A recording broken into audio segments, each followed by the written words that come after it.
ጤና ይስጥልኝ። ይህ ኢትዮ ዴስክ ነው።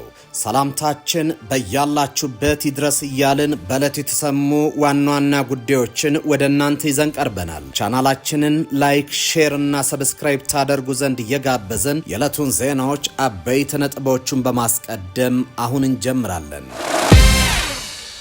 ኮሎኔል ደመቀ ዘውዱ የመጨረሻ ማስጠንቀቂያ ሰጡ።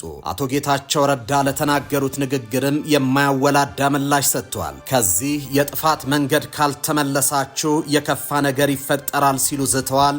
ታዳምጡታላችሁ። የጽምዶ አሳላጮችና የጦር አመራሮች በህወሓት ላይ የበረታ ተቃውሞ ማሰማታቸውን ተከትሎ ከአስመራ መልእክተኞች እስከ ጀነራሎች መተራመሳቸውንና ትግራይ ውስጥም ትርምሱ መበርታቱ ተነገረ። ኤርትራ ድንበር ላይ ከሻቢያ ጦር ጋር እጅና ጓንት ሆነው የሚንቀሳቀሰውን ህወሓት ኃይል ሊመሩ የነበሩት ጀነራል ጽምዶን በመቃወማቸው ታስረዋል። ዝርዝሩን ይዘናል። ግብጽ ኢትዮጵያን ካሳ ጠየቀች። ትራምፕ ካይሮና አዲስ አበባ በግድቡ ዙሪያ ላደራደር ባሉ ማግስት ግብጽ የልብ ልብ ተሰምቷታል። ግድቡ በመገንባቱ ካሳ ይከፈለኝ ማለቷ ፈገግ አሰኝቷል። የምትሰሙት ጉዳይ ነው። ሳውዲ በሱዳን አደገኛ እርምጃ ጀመረች። በሙሉ ኃይሏ አልቡርሃንን ለመደገፍ መወሰኗ ታውቋል። የሆነው አረብ ኤምሬትስ በቀጠናው ያላትን ብርታት እያየለ መምጣቱን ተከትሎ ነው። በዝርዝር ይዘኗል። ትራምፕ እንግሊዝ ላይ ጥቃት ሰነዘሩ። ውጥረቱ አይሏል። የተወደዳቸው የቻናላችን ቤተሰቦች እነዚህንና ሌሎች መረጃዎችን ይዘናል። አሁን በዝርዝር ወደምንመለከታቸው መረጃዎች እናመራለን።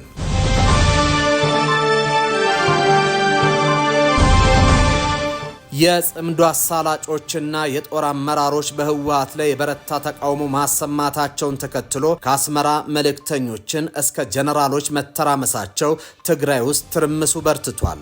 ኤርትራ ድንበር ላይ ከሻቢያ ጦር ጋር እጅና ጓንት ሆነው የሚንቀሳቀሰው ህወሓት ኃይልን ይመሩ የነበሩ ጀነራሎች ጽምዶን በመቃወማቸው ታስሯል። ወዲህ ደግሞ አንድ ጀነራል በህወሓት ልሳን ወይም ብቅ ብለው በሰጡት ማብራሪያ ትግራይ ውስጥ ከህወሓት የተለየ አስተሳሰብ ያላቸው ተቃዋሚዎችን እናጠፋቸዋለን ብለዋል። ሌተናል ጀነራል ብርሃነ ነጋሽ ወዲ መድህን በወቅታዊ ጉዳዮች ላይ በሰጡት ማብራሪያ በለማዳ እንስሳትነት የመደቧቸውን የህወሓት ተቋሚዎች በሙሉ የጠላት ተላላኪ ሲሉ ፈርጇቸዋል። ከሁለት ዓመት ደም አፋሳሽ ጦርነት ማግስት የተመሰቃቀለው የትግራይ ፖለቲካ ኃይሎች የእርስ በርስ መጠፋፋት ተባብሶ ቀጥሏል። ክልሉን በበላይነት የተቆጣጠረው ህወሓት ከውስጥም ከውጭም የበረታበትን ብርቱ ተቃውሞ በኃይል አፍኖ ህልውናውን ለማስቀጠል የራሱን ጀነራሎች እና ደጋፊዎች ጭምር እያደነ ይገኛል። ኤርትራ ጫፍ የሰፈረው የህወሓት አርሚ 15 የቀድሞ አዛዥ ብርጋዴር ጀነራል ጉሽ ገብረን በቁጥጥር ስር መዋላቸውም ተረጋግጧል። ጀነራሉ ያሁኑ የትግራይ ጊዜ አስተዳደር እንዲሁም የህወሓትና ሻዕቢያ የፈጠሩት ጽምዶ ተቋሚ ሲሆኑ በአቶ ጌታቸው ረዳ ላይ ጥርስ የነከሱ ጀነራሎች ቀንደኛ ተቀናቃይ ነበሩ። ከኮር በላይ በሚል የሚታወቁትን የህወሓት ወታደራዊ አዛዦች የተቃወሙት ብርጋዴር ጀነራሉ ካለፈው ዓመት ጥር ጀምሮ ከሰራዊቱ ታግደው ቆይተዋል። ጀነራሉ ከተገለሉ በኋላ በቁጥጥር ስር የዋሉት የህወሓት ኃይል የክልሉ የሰላምና ጸጥታ ቢሮ በጉዳዩ ላይ ባወጣው መግለጫ ጀነራሉ የታሰሩት የህወሓት ወታደራዊ ኃይል ስልጠና እንዳያደርግ እንዲሁም ለተልእኮ እንዳይዘጋጅ ማወክ መሆኑን ገልጿል። በወታደሮችና በአመራሩ መካከል ያለውን እምነት ለመሸርሸር መሞከርና በተደጋጋሚ ተፈጽመዋል ያሏቸውን ስህተቶች ውስጣዊ ሰላምን ለማወክ መስራት ለጀነራሉ ስር ምክንያት ሆኖ ቀርቧል። ቢሮ በመግለጫው የሰነ ምግባርና ህግ ጥሰት ፈጽመዋል ባላቸው አባላት ላይ ህጋዊ እርምጃ ሲወስድ መቆየቱን አስታውቋል።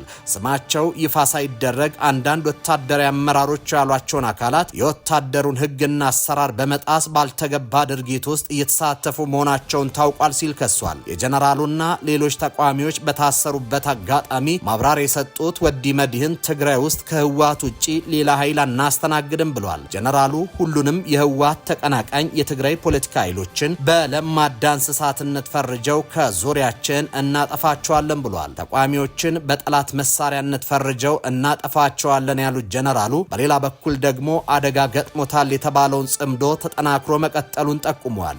ጽምዶ ለስርዓት ለውጥ ተጠናክሮ ይቀጥላል ያሉት ጀነራሉ የህወሓትና የሻዕቢያ ጥምረት የጠቅላይ ሚኒስትር አብይ አህመድ አስተዳደርን በመጣል ላይ የተመሰረተ መሆኑን አምልጧቸው ይሁን ሆነ ብለው በአደባባይ ተናግረዋል። ጽምዶ ተጠናክሮ ቀጥሏል የተባለው የህወሓት የህወሓትና የሻዕቢያ ግንኙነት ፕሮፓጋንዳ አሳላጭ የነበረው ብርሃነ ገብረ ጊዮርጊስ በታሰረበት አጋጣሚ ነው።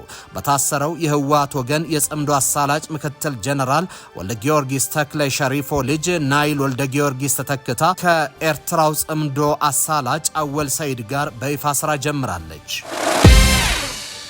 ኮሎኔል ደመቀ ዘውዱ የመጨረሻ ማስጠንቀቂያ ሰጡ።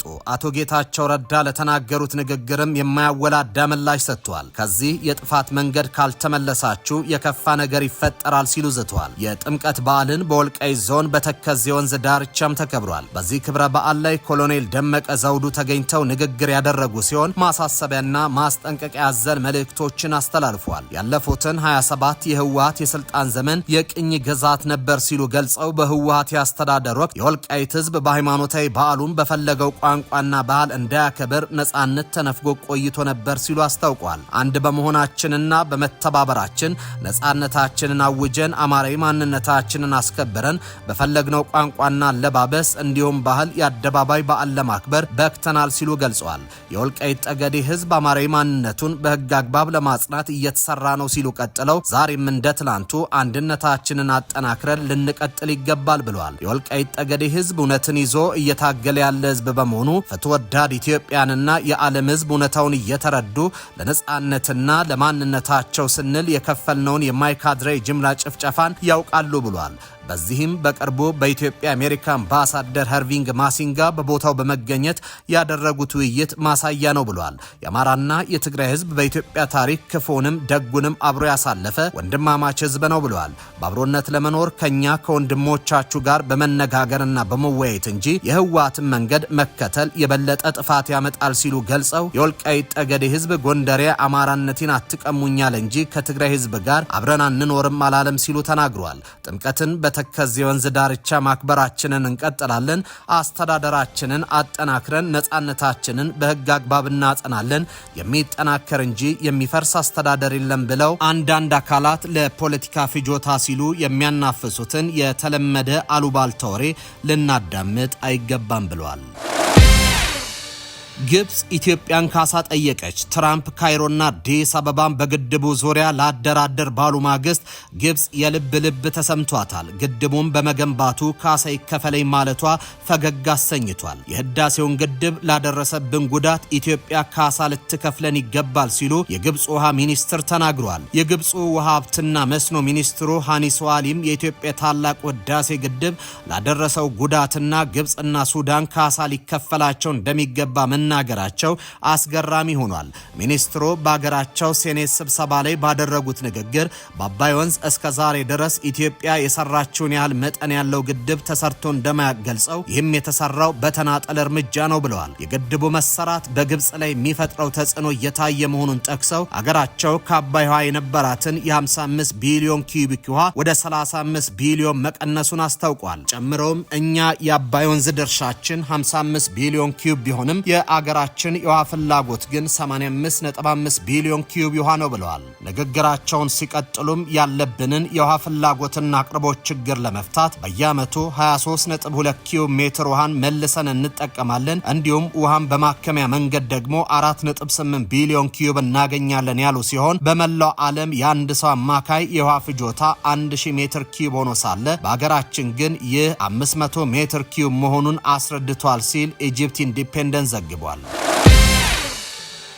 ሳውዲ በሱዳን አደገኛ እርምጃ ጀመረች። በሙሉ ኃይሏ አልቡርሃንን ለመደገፍ መወሰኗ ታውቋል። የሆነው አረብ ኤምሬትስ በቀጠናው ያላትን ብርታት እየላላ መምጣቱን ተከትሎ ነው። ሳውዲ አረቢያ የሱዳንን ጦርነት ቅርጽ ለመቀየር እየተንቀሳቀሰች መሆኑም ተዘግቧል። በዩናይትድ አረብ ኤምሬትስ እና በሳውዲ አረቢያ መካከል የተፈጠረው ውዝግብ ለጀነራል አብዱል ፈታህ አልቡርሃን ያልታሰበ ሲሳይን ይዞ የመጣ ሆኗል። ሁለቱ ሀገራት በየመን በቀይ ባህርና በአፍሪካ ቀንድ ተጽዕኖ ላይ የፈጠሩት አለመግባባት እየተባባሰ መምጣቱ ሳውዲ አረቢያ በሱዳን ውስጥ የነበራትን አቋም እንድታስተካክል እንዳደረጋትም አንድ ጥናት አሳይቷል። በጥናታዊ ዘገባ መሰረት ሳውዲ አረቢያ አሁን በሌተናል ጀነራል አልቡርሃን የሚመራው መንግስት ለመደገፍ ውሳኔ ደርሳለች። ይህ ውሳኔ ደግሞ በቀጥታና በተዘዋዋሪ ከዩናይትድ አረብ ኤምሬትስ ድጋፍ ሲያገኝ የነበረውን የተቀናቃኙን ፈጥኖ ደራሽ ኃይል ሚዛን ለማዛባት የታለመ ነው። እንደ ዘገባው ከሳምንታት በፊት የሱዳን መንግስት ከፓኪስታን ከፍተኛ መጠን ያለው የጦር መሳሪያ ለመግዛት ስምምነት ላይ መድረሱን የሳውዲ አረቢያ አቋም ለውጥ የመጀመሪያ እርምጃ የሚያሳይ ነው ተብሏል። የካርቱም መንግስት ከኢስላማባድ ጋር ያደረገው ይህ ስምምነት 1.5 ቢሊዮን ዶላር የሚያወጣ መሆኑ የተዘገበ ሲሆን ዘገባው እንዳለው የዚህ ጦር መሳሪያ ግዢ የፋይናንስ ምንጭ ሳውዲ አረቢያ ናት። ትራምፕ እንግሊዝ ላይ ጥቃት ሰነዘሩ። ውጥረቱ አይሏል። የአሜሪካው ፕሬዝዳንት ዶናልድ ትራምፕ በዳቮስ የዓለም ኢኮኖሚ ፎረም ላይ ለመገኘት በዝግጅት ላይ ባሉበት ዋዜማ በቅርብ የኔቶ አጋር በሀገራት ላይ የጀመሩትን የቃላት ጦርነት በመቀጠል በዚህ ጊዜ ፊታቸውን ወደ እንግሊዝ አዙረዋል። ትራምፕ ጠዋት ትሩዝ ሶሻል በተሰኘው የማህበራዊ ገጻቸው ላይ ባሰፈሩት መልእክት እንግሊዝ የቻጎስ ደሴቶችን ሉዓላዊነት ለሞሪሼስ አሳልፋ ለመስጠት ያደረገችውን ስምምነት የታላቅ ሞኝነት ተግባር ሲሉ በጽኑ አውግዘዋል። የብሪታንያ ጠቅላይ ሚኒስትር ኪር ስታመር መንግስት እንደ አውሮፓውያን አቆጣጠር በግንቦት 2025 ከሞሪሼስ ጋር በደረሰው ስምምነት የቻጎስ ደሴቶችን ሉዓላዊነት ለሞሪሼስ ለማስረከብ ነገር ግን በደሴቶቹ ላይ የሚገኘውን ስትራቴጂያዊ የሆነውን የአሜሪካና የእንግሊዝ የጋራ ወታደራዊ ቤዝ ዲየጎ ጋርሻ በአመት 135.7 ሚሊዮን ዶላር በሊዝ ለመከራየት ተስማምቶ ነበር። ቀደም ሲል የነበረው የዋይት ሃውስ አስተዳደር ለስምምነቱ ድጋፍ ሰጥቶ የነበረ ቢሆንም ትራምፕ ግን እርምጃውን አጥብቀው ተቃውመውታል። የሚገርመው ነገር የኛ ብልህ የኔቶ አጋር የሆነችው እንግሊዝ ወሳኙን የአሜሪካ ወታደራዊ ቤዝ የሚገኝበትን የዲየጎ ጋርሻ ደሴትን ያለምንም ምክንያት ለሞሪሼስ አሳልፋ ለመስጠት አቀዳለች ሲሉ ትራምፕ በምሬት ጽፈዋል። ፕሬዝዳንቱ አክለውም ሩሲያና ቻይና ይህንን የእንግሊዝ እርምጃ እንደ ፍጹም ደካማነት እንደሚቆጥሩ ገልጸው እነዚህ ኃያላን ሀገራት የሚያከብሩት ጥንካሬም ብቻ እንደሆነ አስገንዝበዋል። ትራምፕ ይህንን የእንግሊዝ እርምጃ ዴንማርክ የምታስተዳድራትን ግሪንላንድን አሜሪካ ለምን መግዛት እንዳለባትና እንደ ተጨማሪ ምክንያትም አቅርበውታል። እንግሊዝ እንዲህ ያለ ወሳኝ መሬት አሳልፋ መስጠቷ ለብሔራዊ ደህንነት ሲባል ግሪንላንድን የግድ መግዛት እንዳለብን የሚያሳይ ሌላ ማረጋገጫ ነው ብለዋል። ትራምፕ የግሪንላንድን ግዢ የሚቃወሙ 8 የአውሮፓ የኔቶ አጋር ሀገራት ላይ የታሪፍ ቀረጥ ማዕቀብን እንደሚጥሉ መዛታቸው ተዘግቧል። ይህ በእንዲህ እንዳለ የአሜሪካና የአውሮፓ ግንኙነት ከምንም ጊዜ በላይ ውጥረት ውስጥ ይገኛል። ከእንግሊዝ በተጨማሪ የፈረንሳይ ወይንና ሻምፓኝ ምርቶች ላይ የ200 ታሪፍ እንደሚጥሉ ሰኞ ዕለት አስጠንቅቋል። ለዚህም እንደ ምክንያት ያቀረቡት የፈረንሳይ ፕሬዝዳንት ኢማኑኤል ማክሮን ትራምፕ ያቋቋሙትን የጋዛ የሰላም ቦርድ አባል እንዲሆኑ የቀረበላቸውን ጥያቄ ውድቅ ማድረጋቸውን ተከትሎ ነው። ተመልካቾች ለሰዓቱ የነበሩን ዜናዎች እኚህ ነበሩ። በያላችሁበት ሰናይ ጊዜ ይሆነላችሁ።